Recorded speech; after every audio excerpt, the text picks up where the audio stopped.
कौन?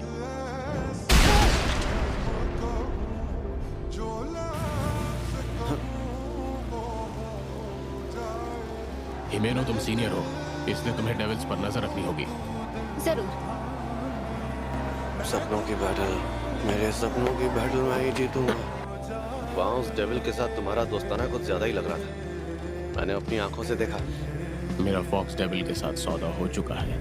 शक्ति के बदले में मैं अपने शरीर का थोड़ा सा हिस्सा उसे खाने को देता हूँ, लेकिन इस बार चमड़ी देनी पड़ी।